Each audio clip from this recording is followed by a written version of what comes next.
It was a real pleasure to talk to Dan Clay today. I got so much more out of it than I thought I would. He is the most sincere, genuine, and caring person on the internet um, that I have come across, and definitely some bias showing after that chat today. We spoke a little bit off air about some deeper issues um, that was just quite amazing, and I want to thank Dan for spending those 25 extra odd minutes in discussing some more personal things. But I feel that I have found a real gem, and I cannot wait to show Dan a little tour of what an Australian party looks like. And I'm really looking forward to him taking us on a tour of New York City. Anyway, I hope you enjoy this episode. If you enjoy this episode, a 16th as much as I enjoyed recording it, you're going to have a great day. Hey, thank you so much for spending some time with me. I really, My pleasure. really appreciate it. This little project that I have started doing was off the back of just 2020, and go for it and do things that you've wanted to do, be creative.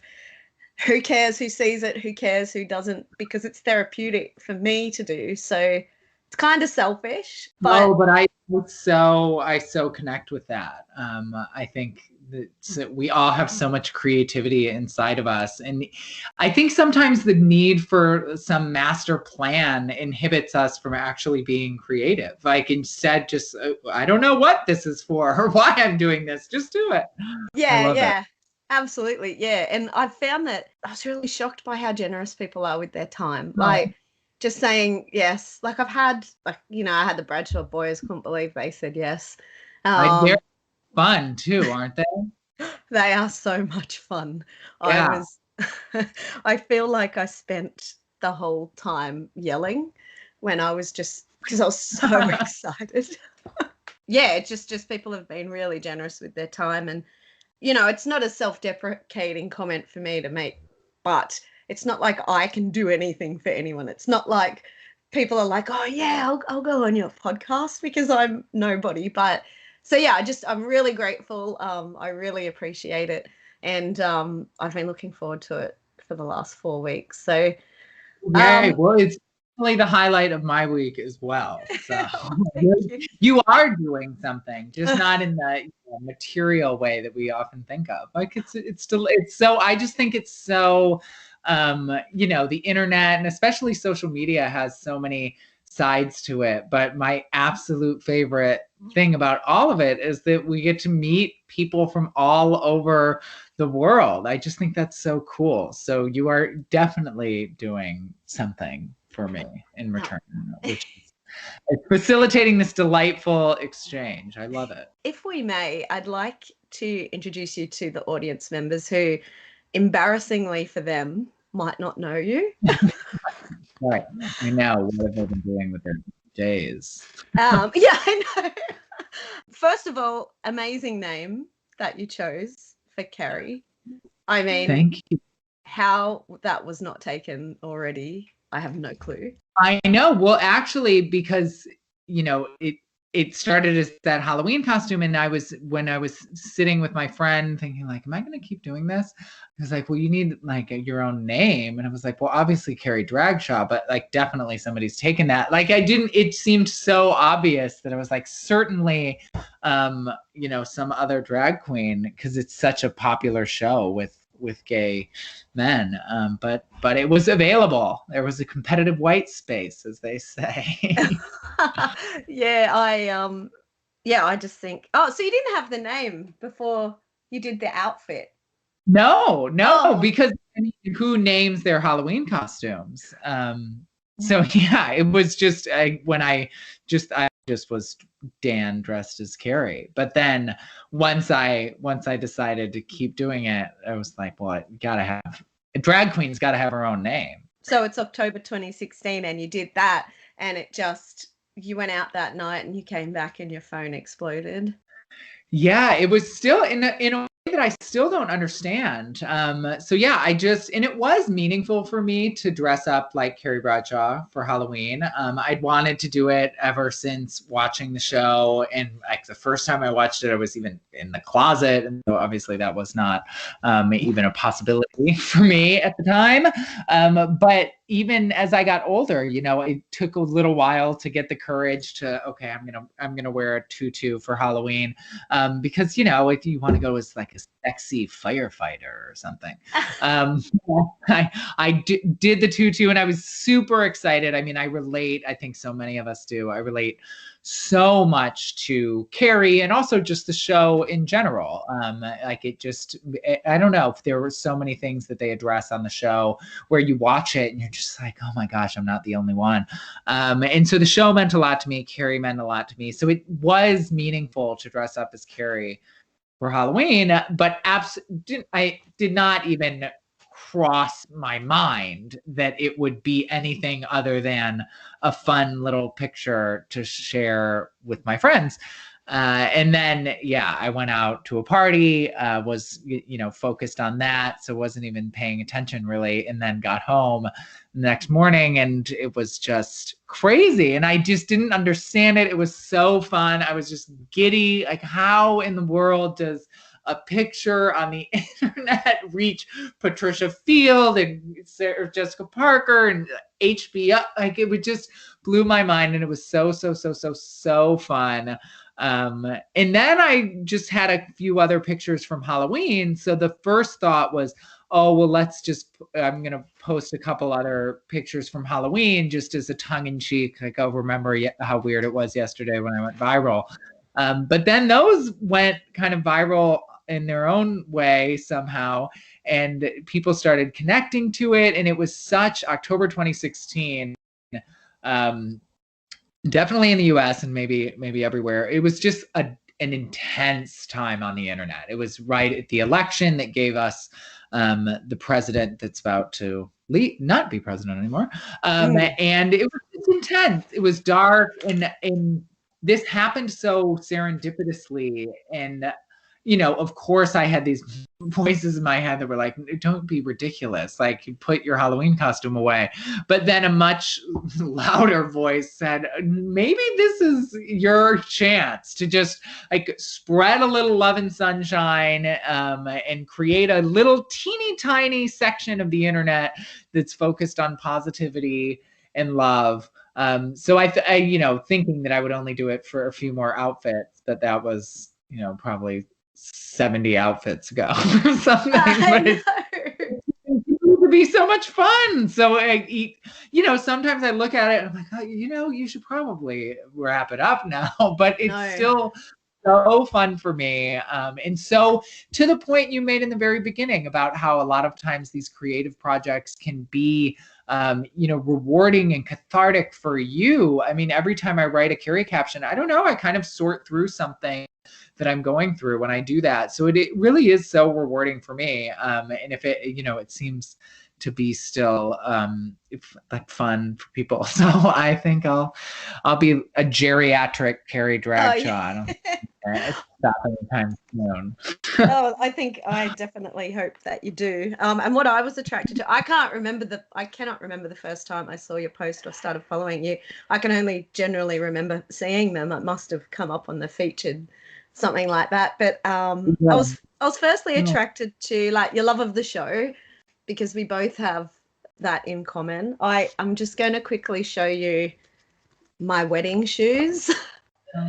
Can you see? I was obsessed. And just to prove that it was me wearing them. Oh, it's so good. Oh my gosh, it was so good. I've just got another one. But so I'm a tragic. It's not embarrassing to be a tragic fan of a show, but sometimes it can be when you're planning your wedding and you are hell-bent on wearing those shoes. I mean, obviously they're knockoffs. They're not the real thing. I couldn't afford them. But I mean, you're talking to somebody make most of the outfits with about a $10 budget at a fabric store. So you're in a very safe space when it comes to knockoff.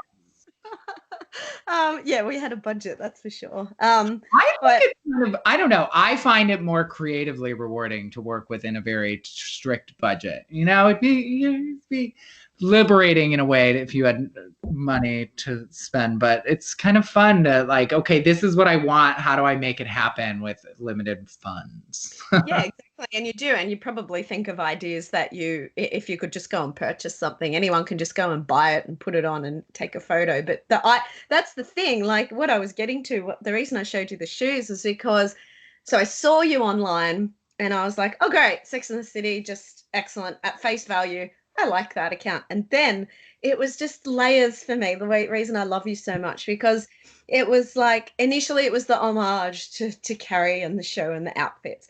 Then it was the captions. Oh. So the captions that you write, like I used to write blog for myself. It wasn't anything that great, but I did a lot of writing a couple of years ago. Like I loved creative writing. I love, like it is therapeutic. You can get so much out. And that what you were saying, like you've previously spoken about the creative longer form of writing.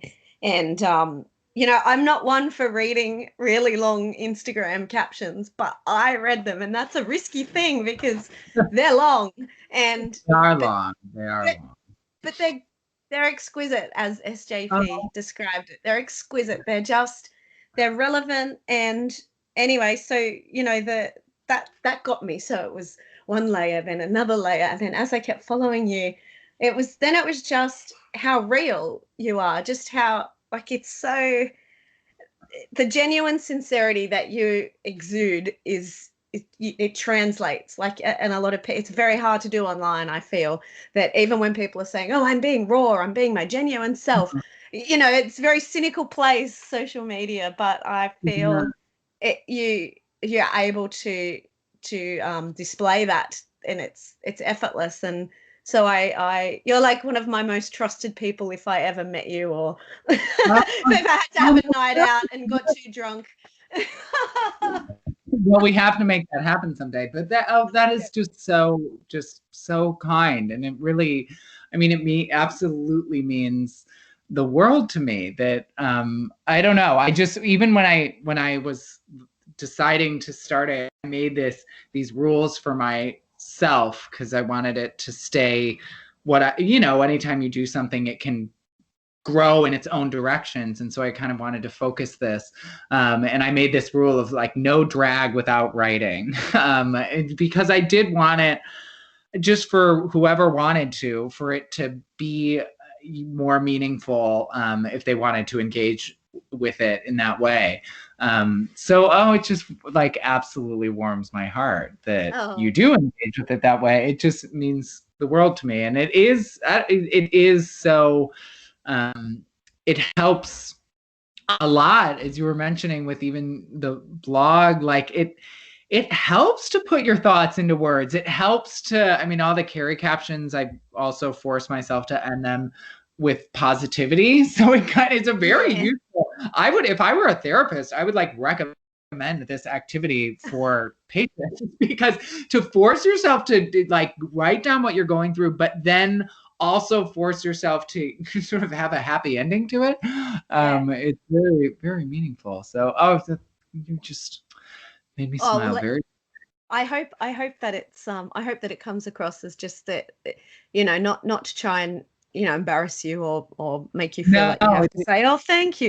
But it's true. And I'm sure that that's the success of it is just, I'm one of many, many people who feel that way. So what was teenage Dan Clay like? What I mean, he had no idea what he was like. He was like everything. Finding himself. I don't know. I mean, I've always been quite happy. So I think he was happy. He was very driven and studious, very knew that he would be going somewhere else, knew that kind of I have always wanted to. I will now cease referring to myself in third person. I've always wanted to live in a city. I just always thought that was just would be so remarkable. And so I still, when I walk around New York, I still look around and I'm like, I just can't believe that I live here. Like that, I don't know. It sounded fake when I was growing up. Like that, if somebody said you would live in New York City, it was like, okay, sure. And I would go to church in the Notre Dame. Like it didn't sound like a real place where real people lived. And that was actually something that I loved about Sex and the City early on, was that I mean, obviously, it is a much discussed topic. Yes, they have a high budget for the show, and Carrie spends a lot of money. But they were living sort of these real lives, and you saw New York as a life in a way that I thought was really cool. But yeah, in high school, I don't know, I was pretty happy and hardworking is how I would describe it. And I think anything is good if you have a good group of friends, like no matter where you are, what you're dealing with. If you've got a good group of friends, you'll be good. And I did in high school. I just had a good crew. So yeah, that's what the the Detroit years were. But you always knew that you wanted, right, to move to New York, in particular New York? New York was too big. For me, it was Chicago. And there was even this specific apartment building in Chicago where I was like, anytime I would get annoyed at something in my life, I would just, that was my vision on my vision board, was this big apartment tower. I thought living in an apartment would just be so cool. And just having like neighbors and a doorman would just be remarkable. And so I had this water tower, I'm mixing up two apartment buildings, but it's right near Navy Pier in Chicago. And I fantasized about this apartment building, and it has all glass walls. And all I could dream about was getting to Chicago someday, and all the people, and going to these big restaurants. Like, I just thought it would be so cool. And I am not disappointed in city living. Like it did live up to that childhood dream. And I don't know, I was talking to a group of friends recently, and I think there are people who are where they're born just feels so much like home, and there are other people who kind of have to go out and find home. Yes. I was one of those in the second case. I loved where I grew up. I absolutely loved it. So it's certainly not disparaging, but it didn't click for me the way that moving to New York and in this group of friends that I have now, that just really, really clicked, and feels like the adjectives surrounding home as much as my home city ever did. Yeah, I love that that you said that, because just yesterday I was out at the park with my family, and my parents are quite a lot older than the parents of my friends, because they were older when I'm adopted, so they were older when they got me. So Mum's 80 and Dad's 75, and I was saying, oh gosh, I feel like we're about 40 minutes drive from them in Sydney. So and I said, oh gosh, I just feel like we might need to move there as they're growing older, move closer in. And then I started to get really, even though we love where we live, this area where we live, it's sort of semi-rural, like cows, and still like lots like suburban and urban stuff. But then on the other side, you've got a river and paddocks and fields. So it's a nice place, but and I feel like we have made it home. But yeah, I got a funny feeling in my chest, like maybe I'm getting old, but just this morose nostalgia for my home suburb where home is, and the same house they still live in, and we just had a big conversation about it. So it's really funny that you've just mentioned it, how you've got, people who are very super attached and don't actually want to leave, whereas people who spread their wings. This is it, and it's amazing, and it fits them, and that's fantastic. And far less. But others, we got to go out and find it. Yeah. Oh, look, it was my dream to go to New York ever since I was a kid, and we came in 2018 for 10 days. How was it? Oh, it was this good. I mean, I'm sure you did everything. It was this. I was massively tacky, but I did. Oh, we did so much. It was amazing. But the best days I feel that we had were the days where we were just walking around and had no particular plan. Like, I knew the things I wanted to see. My daughter wanted to see the Hamilton statue and random things like that. Yeah. The one in Central Park? Yeah. Yes, I know it very well. Yeah. And then we were sitting on the lawn, the great lawn or the giant lawn. And just looking around and just doing nothing in particular, but just feeling like this city, it's so seductive. It's you've got places where you can be peaceful and quiet, and then of course you've got the city. But yeah, I would ramble on about that trip forever if I was given the opportunity. Well, the next time you come, we'll have to do a little tour of my favorite sites. I live right near Carrie's apartment, so it can be this whole personalized Sex and the City tour. Oh my gosh. Those are the best days on vacation, where I feel like they're often in the middle of the vacation and you just sort of have enough time to just feel part of the city, not like you have to conquer the city anymore. So, yeah, exactly. Yeah, that's right. Yeah, not like a list of things like I need to see this, I need to see that. You just go with the day where the day takes you, which is very New York, I think. And yeah, but I did do the bus tour, and we did hop off in near Perry Street, and we were very strictly warned not to go and stand on the stairs. But I didn't. I just took a photo of it. I didn't stand near it. But I imagine, yeah, you were living there. But you said that I've heard you say that you didn't know when you moved to New York, when you moved to that street. Because I just wasn't. I mean, I had, Sex and the City was very much in my periphery. I mean, it was such a cultural touchstone that how could it not be? But I hadn't really watched it until I moved to New York, and it was actually with a girl. I studied abroad in Australia and met one of my best friends in my whole entire life when I was studying abroad, and she was living in New York at the time, and we were having a very just sort of friends night, eating Chinese food, and she was like, I can't believe you live right down the street from Carrie Bradshaw's house. And I'm like, oh yeah, I've never really watched Sex and the City. Like, what? And we stopped, and I'm like, yeah, I mean, I've seen bits and pieces here and there. And so we stopped everything. I think at the time, we went and bought Sex and the City. I doubt streaming anywhere. I don't know for sure. But we started watching, and I was just floored. This show that had been, obviously I knew about it and I had fantasized about watching it, but it's so feminine that even when I was out, it was it wasn't really something I wanted to embrace.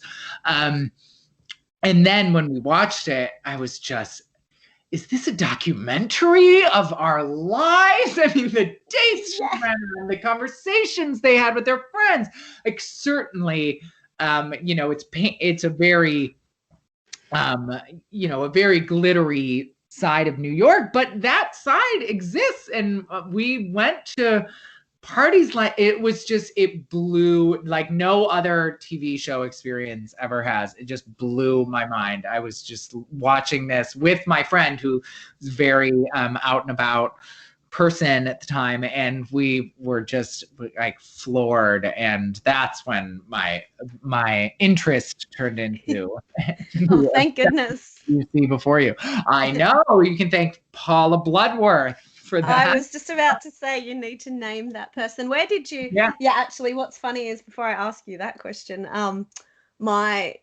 when you said it's a very feminine show and for the girls, it's really not. My husband is so reluctant to laugh and admit that he laughed at that episode. He's so reluctant. Because he's like, oh, it's Sex in the City, like it's a girl show, you know. I And know. but I know he enjoys it. Yeah. I know Everybody likes it. It has this very, because it's about shoes and fashion and boys. And so there is this reluctance to embrace it, but it is smart. It is hilarious. I haven't sat with anybody of anywhere on the sexuality spectrum, gender spectrum, who isn't able to enjoy it.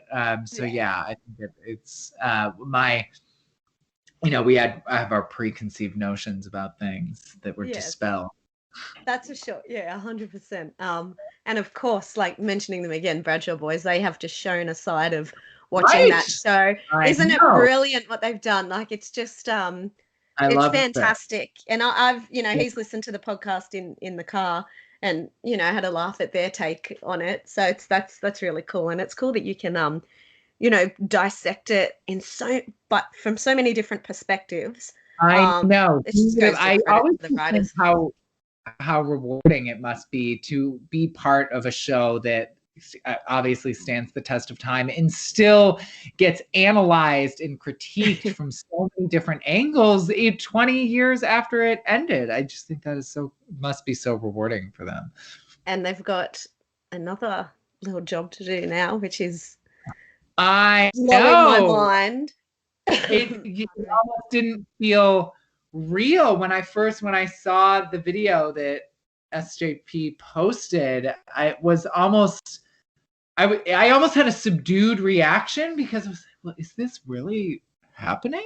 But it is. So how exciting for us to get to have a peek at what I give so much credit for people. I think it takes a certain creative courage to revisit something so beloved. And I just have so much admiration because what is Carrie doing right now? I would have no idea. I would have absolutely no idea. If somebody sat me down and said, I'll give you $10 million to draft the first page of the script, I would have no idea. I just think so much has happened in the world. So I, for one, am fascinated to hear and watch where they're going to take it. And I'm really looking forward to see what character they cast you as in the show. I would be a happy member of the catering committee. Absolutely.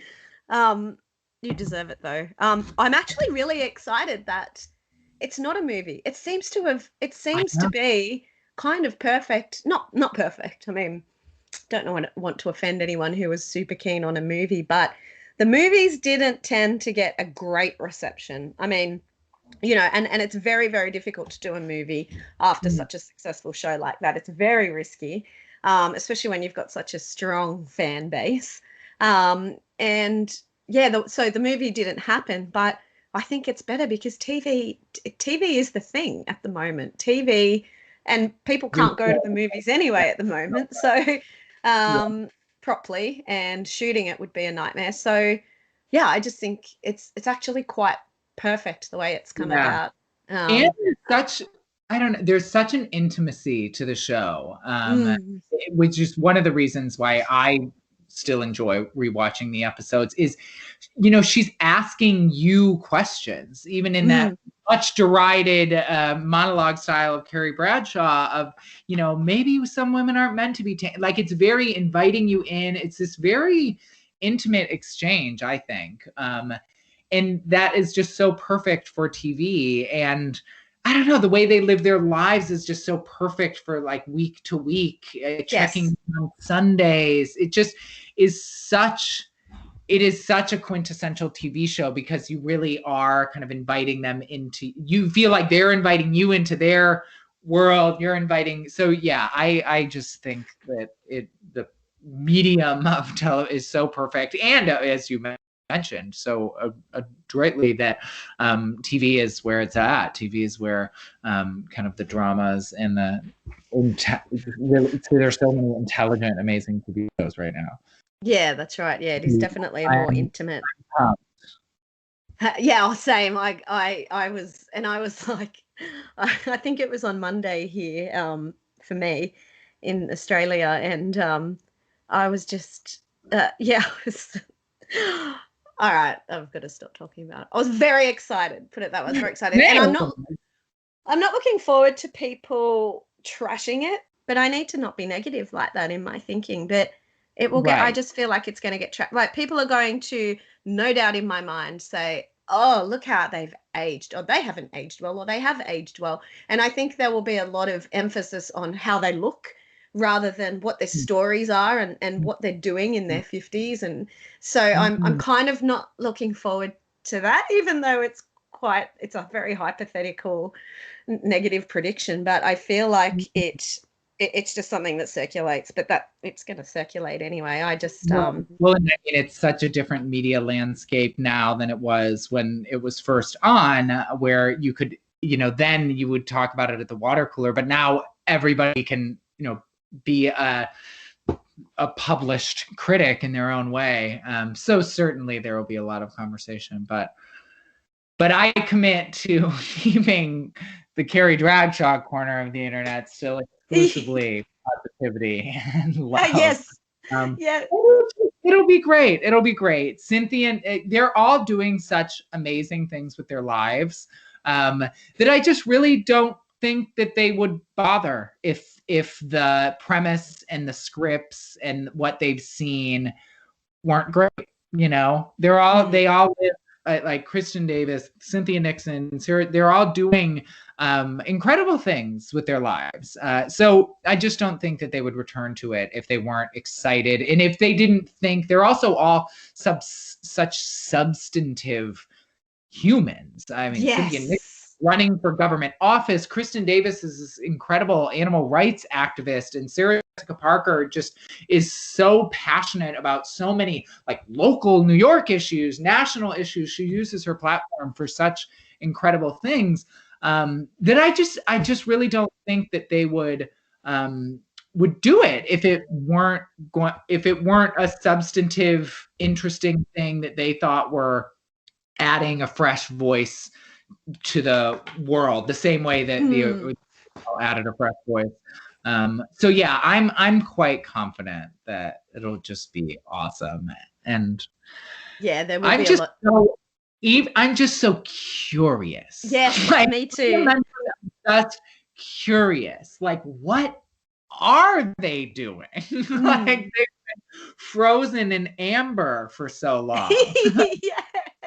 Yeah, that's right. And yeah, their storylines will definitely be yeah, like you said, it will be of substance. I have no doubt in my mind. They have no reason to return to something. And the writers, obviously they're phenomenal. So yeah, it'll be great. I like. We'll have to revisit each other after. That was weird. Like we'll have to reconnect once it is on. Yeah. We can check in. Oh my gosh, I would love to. I've already been pestering the Bradshaw boys to do an episode with me. I don't think there's only going to be 10, so I don't think I stand a chance. But I've told them that I'll be their Australian correspondent. Oh, right, because of course they'll review the new episode. Yeah. You'll do one with them. That'll be your third time. I mean, I just think they're so fun. Yeah. Hey, I wanted to mention that when you were saying about where you live, I really like how on Instagram you were doing your tours of New York. Who wants to come on a walk with me today? Oh my gosh. That was, I mean, for somebody who loves New York City and wishes that they could just start. I had my first child at 22. I have 4 kids. Yeah. And so if I do my whole, if I didn't have kids so early, I would definitely have done the not get married for a long time, do travel and all that kind of stuff. Yeah. So living vicariously through those Instagram stories.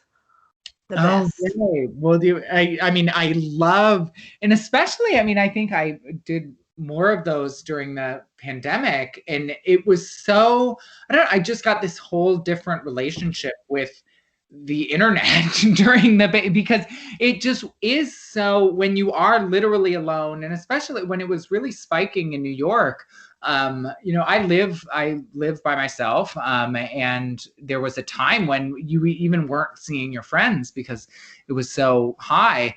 And so having a way to connect with people and feel not alone when you're mandated to be alone was super cool. So, I'm so glad that you enjoyed going on those little walks with me. I'll do another one. I don't know where. Oh yeah, just go anywhere. I don't even care where you go. And it's a totally different. Certain parts of New York are just so quiet now because people aren't going into their offices. So it's pretty unique time to be walking around New York. I remembered when I actually started really following you. Well, not really paying attention. It was when this is just another topic, but it was when you were watching the shows on your Instagram. Who wants to watch an episode? And it's and you know what I love, Dan? I love when you're watching a scene and you can hear you in the background going, oh, and it's the exact same moment that you would be laughing at the scene. Oh, it's so perfectly timed, and you're you're giggling. So it's like a million times, and we're still laughing. Oh, it's so good. It's so uplifting. Just hearing the giggling right at the right parts where it's funny. And then like when something like you're like, oh, when something's sad, it's just and that I think, because now I have obviously loved Sex and the City for a while, but now I could like write a doctoral thesis on such all of this time. But I do think one of the just absolute genius things about the show is how they can it sounds trite, but they really execute it. Like they can make you laugh, and then truly the next scene you can be crying, Yes. And you can have these sort of, I read this thing where they always tried to have four girls, obviously, two of the girls going through a sort of funny, humorous life thing, and then two going through a bit more of a serious life thing. And so they always tried to keep that balance.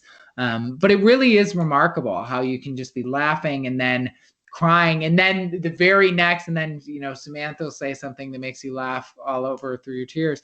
It's just that roller coaster of emotion in a single 30-minute episode is just remarkable. Yeah, I just remembered the because you have quite the frame around your television. What? Yes. Like, I hate screens. It's just it's like an art frame. Right. Yeah. If anything were art, it's our favorite show. I love it. Yeah, I love it. I'm like, oh my gosh, his TV is so good. It's just like a frame. It's so great. Yeah. And then anytime, whatever I was doing, it sounds ridiculous, but whatever, like I'm just a mother, but whatever I was doing and that came on, like, would you like to watch it? I'd be like, yes, I do. If I had limited time, I'd tap through quickly, but it was so, yeah. But anyway, I think that's a great little Instagram highlight that you have. It's just good. So let's talk. I have a question for you. Yeah. I saw online that you did a TED talk, a video on authenticity in the workplace, and I loved it. I absolutely loved it. And what I liked about it so much is, what's one of the things you said? I've actually written it down.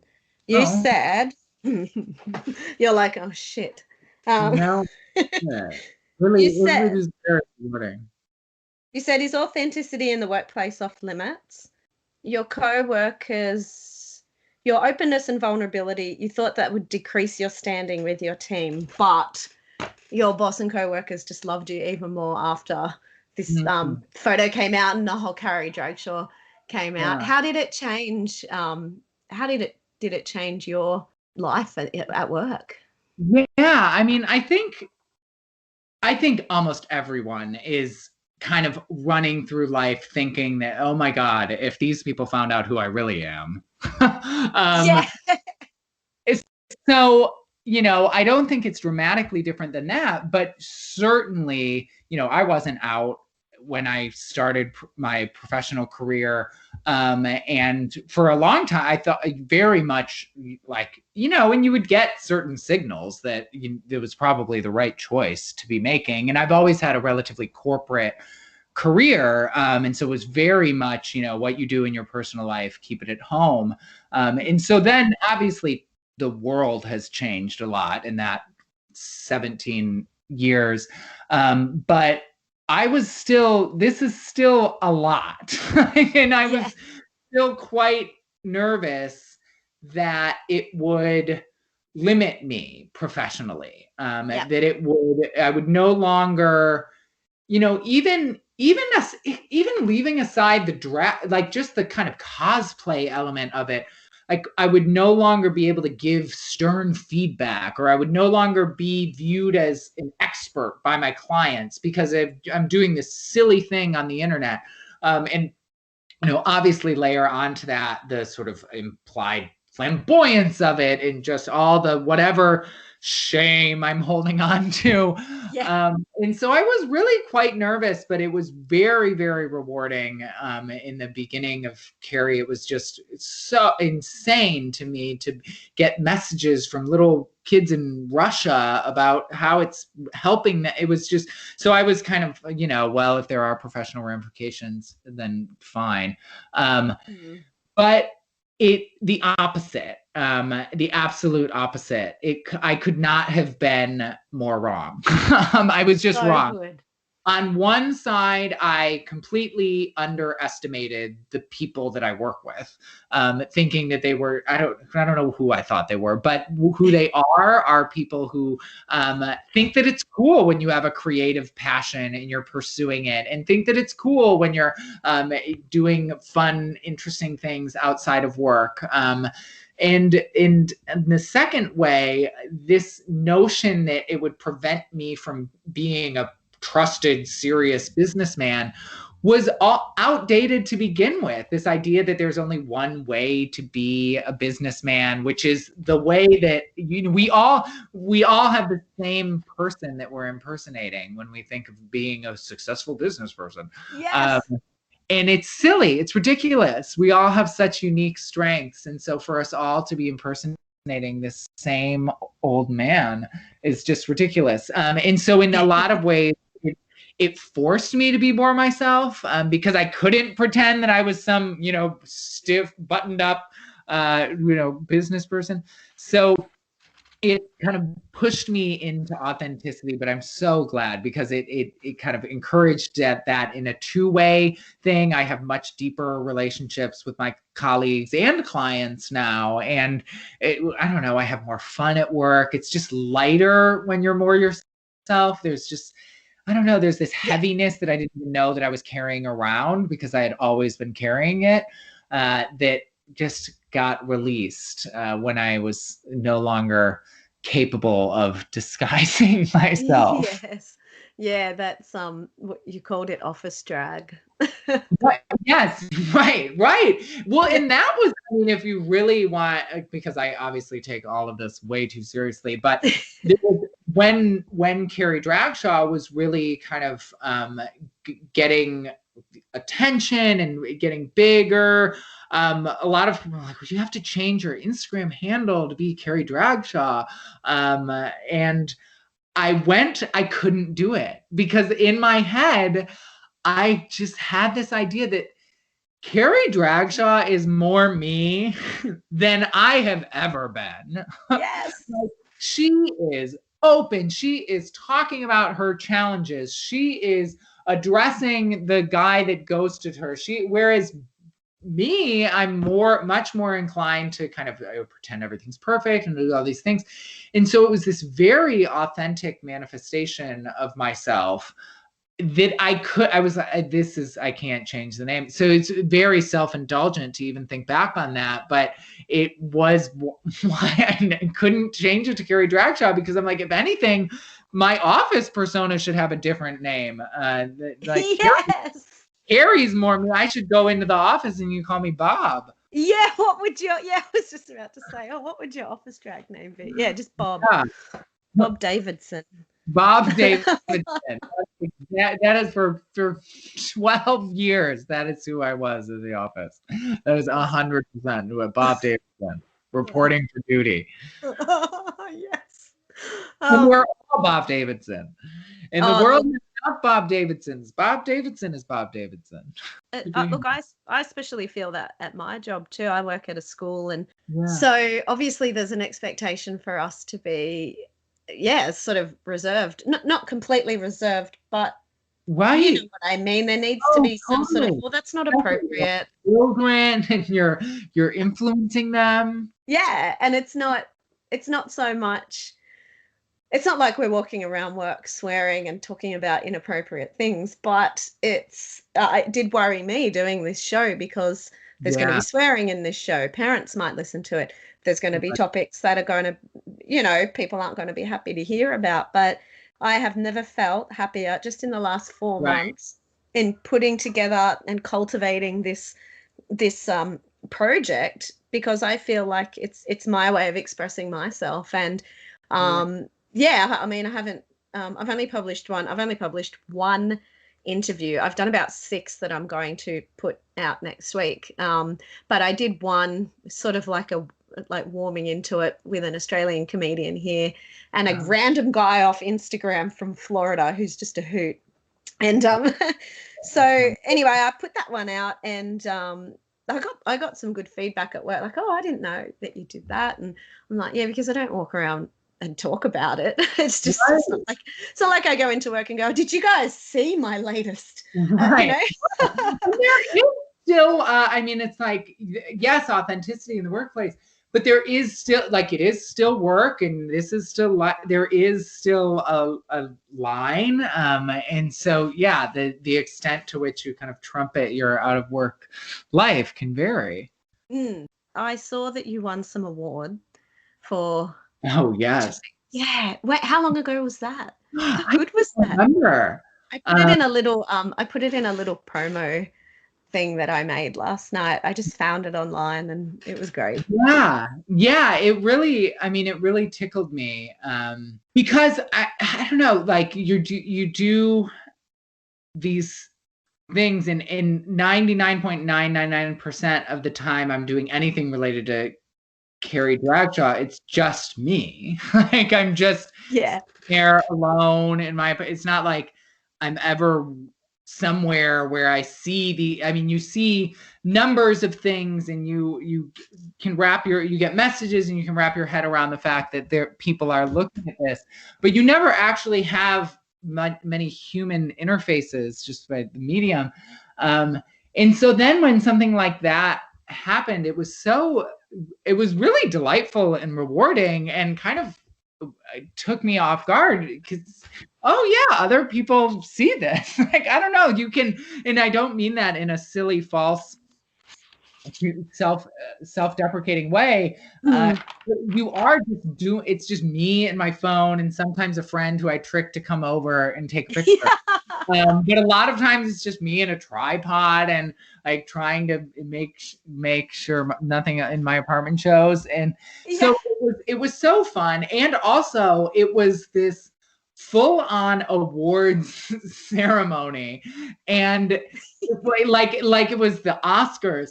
And we had tables, and I was at this table with these guys who have, because it's still this really small corner of the internet that I love. I just absolutely love that it's just this little section of super fans, and I think it's so fun and lovely. But I was at this table with these guys who have like 20 million followers on YouTube, and then there was this pig there that went kayaking down a river, and like the actual pig was there. I mean, imagine the randomness of the internet in person. There was this cat that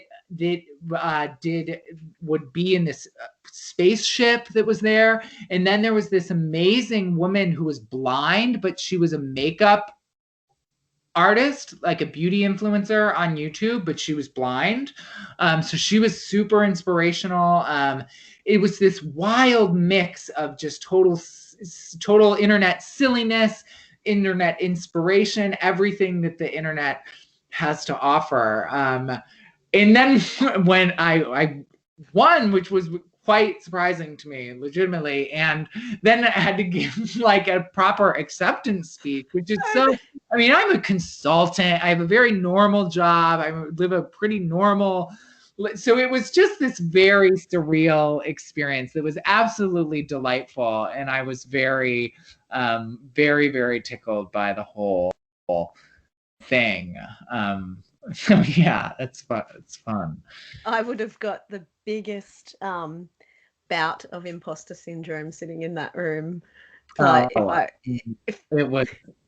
It was certainly that, and you also, I mean, it's by nature the social media is so quantifiable. I mean, you can literally gauge, okay, this has so many, and this has so many, and this has so many, and I very, very, very much and have successfully not cared about that ever, but it was interesting being in this where these people just had millions. I mean, they were really shaping culture, these people. It was really remarkable to be, and to so many of them have such a thoughtful intention with their platforms, even the fun, even just ones that look like fun. They have such a, I found it so interesting to talk to people and to understand why they do it and what their goals with it are. And so many of it is just this real authentic connection with other people. It was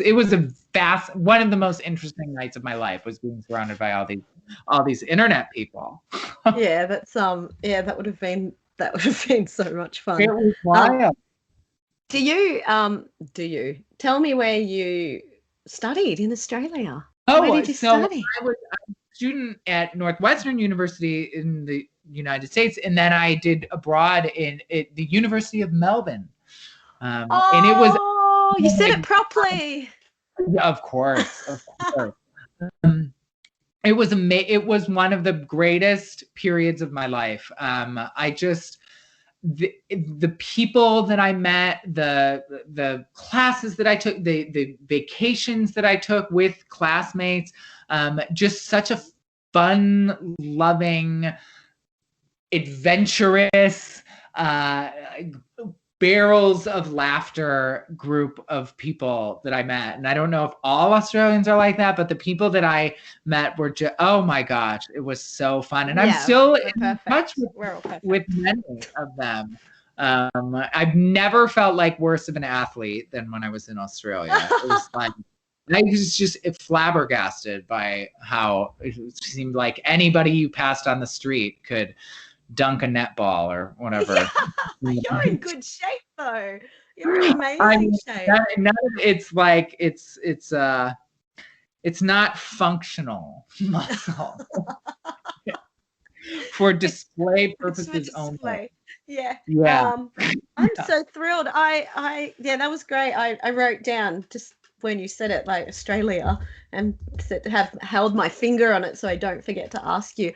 That has just leveled up my connection to you now. Now I'm just I want to come back, so because I mean, I'm a pretty enthusiastic person, and I don't know, there was just like this energy and this joy of life, and just like do it, like just grab it by the horns, like, and that I really connected to.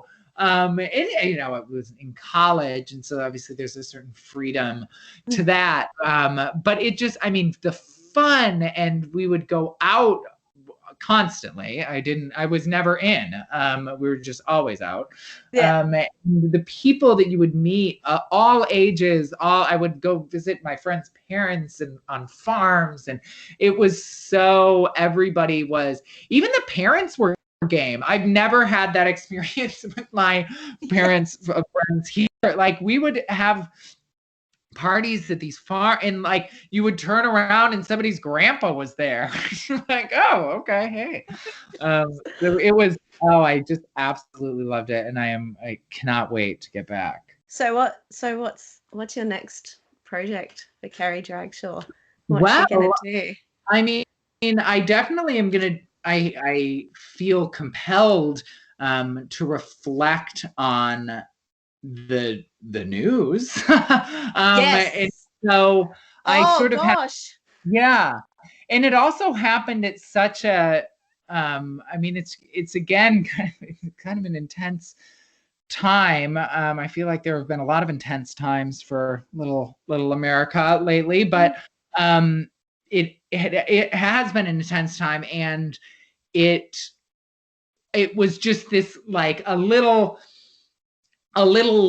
beautiful lime green bird flying over an ashen volcano when I saw that video. You know, it was just this like delightful news in a really dark start of the year. So yeah, I definitely want to do a little outfit reflecting on that, because it was so exciting. And I have to start clearing out space in my closet for the new outfits that will undoubtedly be fabulous. That's, yeah, don't start me. I really can't. That's another thing I can't imagine. I can't even think what is Carrie wearing now? Are they, do you know if they're having Pat Field? Of course they would, right? I mean, They have I to. don't know. And, you know, I support them in whatever they do. I'm asking you like you're an executive producer. Like, Right. can you give me the scoop? Patricia Field was as much a character as anything. I mean, there's never, at least to my knowledge, there's never been a show where the clothes were such an integral part of the plot, the scene, the everything. I mean, I've just never seen a show where it's so essential. So yeah, I would think Patricia Field, and I think she's still been doing a lot of work with like the creators of Sex and the City, and so yeah, I would think so. Honestly, I could sit here, Dan, and just talk to you for like the next 3 hours. Actually, I feel like going to make a drink and coming back. No, same. I have like a sort of a drink. What time is it that you're there? 9:20. Oh, that's not too late. All right.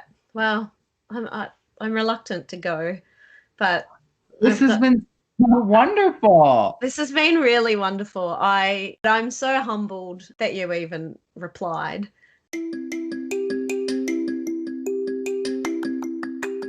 And take care. Yeah. Bye. All right. Bye, Dan. Bye.